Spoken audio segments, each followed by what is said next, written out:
Like playing chess, painting, or writing novels, money-making is a specialized skill. But for some reason, we view and treat the skill of money-making differently. No one complains when a few people surpass the rest at playing chess, painting, or writing novels, but when a few people make more money than the rest, we get editorials and protests saying that it is wrong.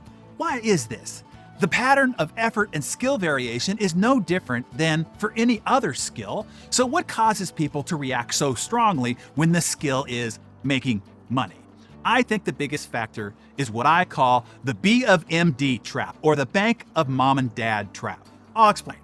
When you are 5 years old, you think electricity is created by the electric sockets. You don't realize that there are power plants somewhere way out there generating the actual electricity. Likewise, it doesn't occur to kids that wealth is something that has to be generated. It seems to be something that just flows from parents. Because of how children encounter it, they tend to misunderstand wealth. They confuse it with money.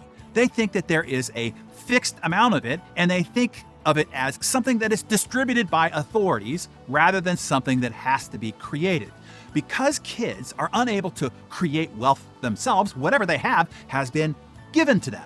And when wealth is something you are given, then of course it seems that it should be distributed equally, like their insistence on the same number of presents at Christmas. They come to see it as a fixed pie, that there's only so much to distribute. Thus, there is a fixation on doling it out fairly. If one sibling gets more than another, they cry unfair and insist on equality. And they carry this fixed pie perception and the need for fairness out into the real world. But in the real world, wealth is something you have to create.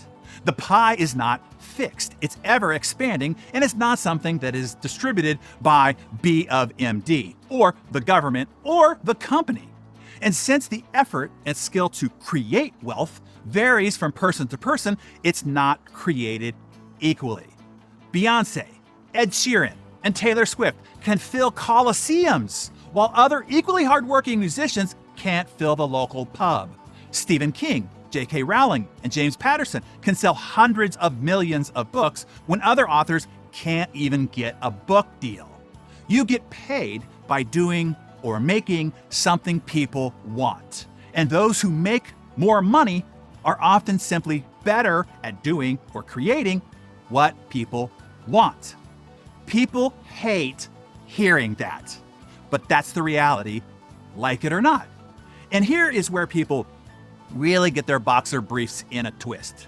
In the US, the CEO of a large public company makes about 100 times as much as the average person in the same company.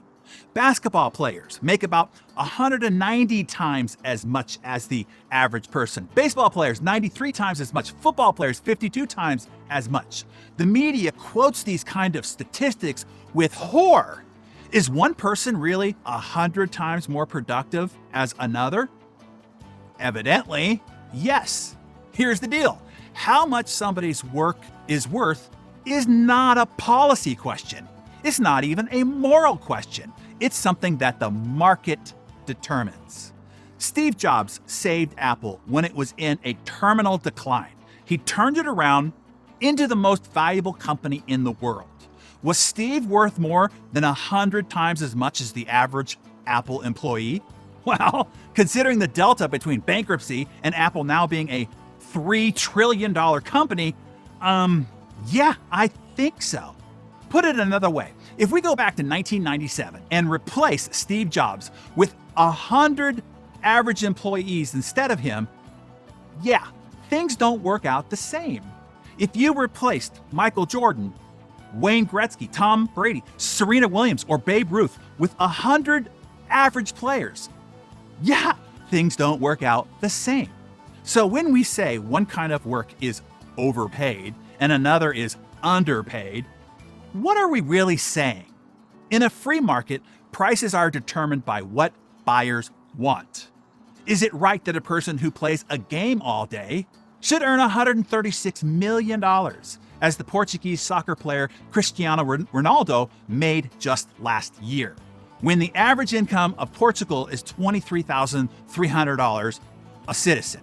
That means that Ronaldo is not making 100 times more, he's making 5,837 times more than the average Portuguese worker. So, what is that really saying? Evidently, people like soccer more than poetry. So soccer players make more than poets.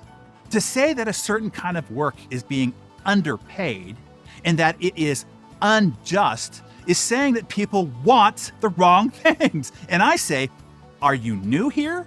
Of course people want the wrong things. It would make you naive to even be surprised by that. Yes, maybe it's unfortunate that people prefer reality TV, pizza, and Cheetos more than Shakespeare, Bach, and steamed vegetables, but is it unfair or unjust? And when people, let's not make the mistake here, when I say people, let's not make it a, well, let them eat cake kind of thing. It's all of us kind of thing. It's a human species thing. Thus, it's a marketplace thing. So question yourself, have you watched more reality TV or Netflix than you've read Shakespeare lately? Have you scrolled Instagram or TikTok more than you've read poetry or listened to opera? Have you watched more sporting events than visited museums? Yeah, exactly. When people talk about the unequal distribution of income and use words like unfair or unjust, that is the unmistakable signature of the B of MD trap. Why else would this idea occur in this odd context, unless the accuser saw wealth as something that flowed from a common source, a fixed pie that had to be shared and doled out equally, rather than something generated and expanded by doing and providing what other people want. So, what do we take from this? Besides hopefully a much healthier perspective about money, income, and wealth creation. A few things I hope. Number one, bolster and teach an abundance mindset.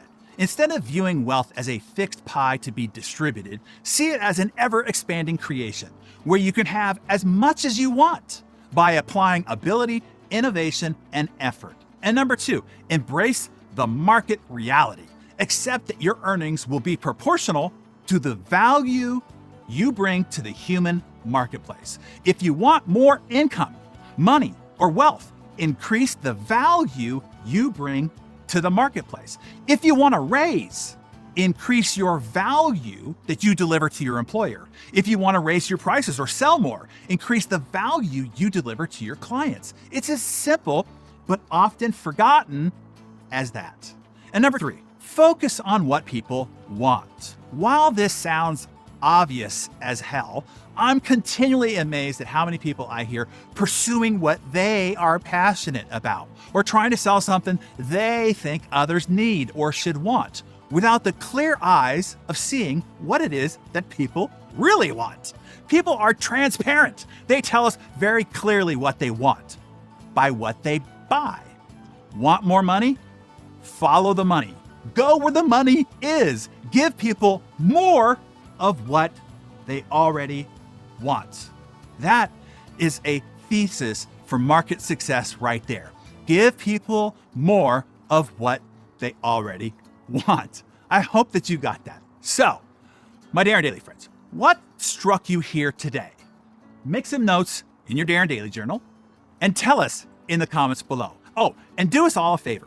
Pass this Darren Daily to as many people as you can and many people as you can reach. The world needs a clearer reality of how money and wealth creation really works.